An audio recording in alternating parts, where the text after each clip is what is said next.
नमस्कार मंडळी, तर सर्वांना रविवारच्या शुभेच्छा. तर बघा घड्याळमध्ये मस्त की वाजलेत 2:45 वाजलेत आणि बघा या आमच्या जे परिताई आहे तर परिताईची तब्येत ठीक नव्हती. आता परिताई कसं वाटते तुम्हाला? मस्त वाटतं. तर मंडळी सध्या आमच्या घरी कोणी येऊ नका. त्याचं कारण फक्त असं आहे की घरामध्ये खूप आसरा म्हणजे असा पसारा झालेला आहे घरामध्ये खूप. काय परी बरोबर ना? आणि बराच पसारा झालेला आहे. मला वाटतं 2-4 दिवसामध्ये सर्व पसारा क्लीन होईल आपल्या घरामध्ये आणि त्याच्यानंतर तुम्ही या. काय आयुष काय म्हणतोस? तर चला आता पण जाऊया आतल्या रूममध्ये. आज रविवार आहे तर मॅडम काय स्पेशल करताय? वा मॅडम काय करताय? मॅडमला मी तुम्हाला सांगतो, मॅडमला दुसरं काही करत नाहीत. मॅडम म्हणजे बटाटा. अबे साले. तर बघा म्हटल्याप्रमाणे नुसतं बटाटा आणि डाळीचं तुम्ही काय विचारला तर नुसती डाळ ही बघा मंडळी. अरे क्या करूं मैं इसका? क्या करूं बटाटे बारीक पीठ होईल बटाट्याचं पीठ होईल हळू जवळ गप्पा इथून. भातासाठी सुद्धा म्हणजे तुम्हाला मी सांगतो निसा सफेद भात. ये भगवान क्या जुलूम है. भाकरीसाठी बघा ते पोलपाट घेतलेले, पण भाकरी पण तुम्हाला मी सांगतो जॉर्ज आणि नाचण्याचीच भाकरी बनणार.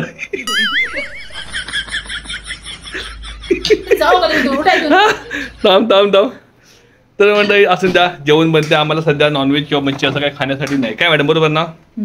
आहे की नाही?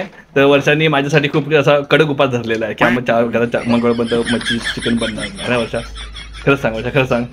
नंतर ती मला पूर्ण 8 किलोची सुरमई आणून खायला घालणार आहे. नाही वर्षा? एक तव्यावडा एक पीस पाहिजे मला कमीत.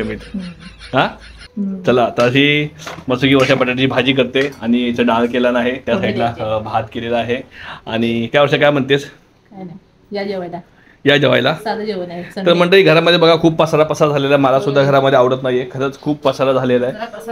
एकदम खूप पसारा झालेला आहे. काय वर्षा? थोडंसं काहीतरी कामामध्ये आम्ही दंग आहे त्याच्यामुळे जरा गडबड आहे. काय वर्षा? त्याच्यामुळेच आमचे रोजचे असे व्हिडिओ येत नाही. त्याचं कारण महत्त्वाचं तेच. काय वर्षा? तर हे 4-5 दिवसातच काम आहे. बस तेवढं झालं की झालं. मग पसारा बिसरा सर्व आटपेल. घरामध्ये काही अशी अडचण दिसणार नाही. आपला वरचा जो रूम आहे तो वरचा रूम आपण दिला आहे. आपले जे शेजारी आहेत त्यांच्या घराचं काम चाललेलं आहे. आम्ही त्यांना तो रूम दिलेला आहे वापरायला. सध्या ते वरच्या रूममध्ये ते आहेत. त्याच्यामुळे थोडासा पसारा. बाकी तर परिताई तुमची तब्येत कशी म्हणते आता?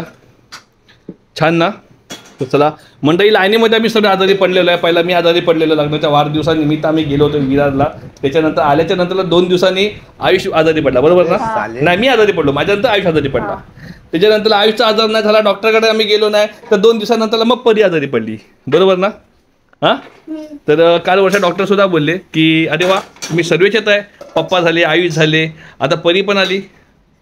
तर असं कोणी आजारी पडू नये. आपल्या तब्येतीची काळजी घ्या. वातावरण जरा खराब आहे त्याच्यामुळे. आणि आमचं आजारी पडायचं कारण तुम्हाला मी सांगतो, इथं थंडाच्या बाटल्या आहेत मोठ्या आमच्या घरामध्ये. त्या रिकामी करताना आईस्क्रीम खाताना ही लोक आजारी पडलेले आहेत आणि मी सुद्धा. बरोबर परी? मीच काय ते बिचारी काय थंड वगैरे खात नाही. तर माझी बायको बिचारी खूप गरीब आहे. हीच बिचारी काय ती, मी तर म्हणतो असं होऊच नाही. माझी बायको दही बी खाते, लस्सी बिस्सी बनवते, घरातल्या घरात ग्लासभर दही खाते, लस्सी खाते, साखर टाकते, बदाम टाकते, काजू टाकते आणि आम्हाला पण लस्सी. अरे कहना क्या चाहते हो? खरं का खोटं? तर असून द्या. हे आमचं आम्ही बर्फाचे आईस्क्रीम खाल्ले त्यामुळे आम्ही असे. काय खरं का खोटं आहे? तर चला मंडळी थोडा घरामध्ये खूप पसारा आहे आणि हा पसारा आम्हाला सर्व घराला साफ करायचा आहे. त्यावर तर यापुढे सर्वांनी येतात दुःख आजार बिजार सगळे दूर करा आणि टाकवा एकदम. आपलं घर साफ करायला. काय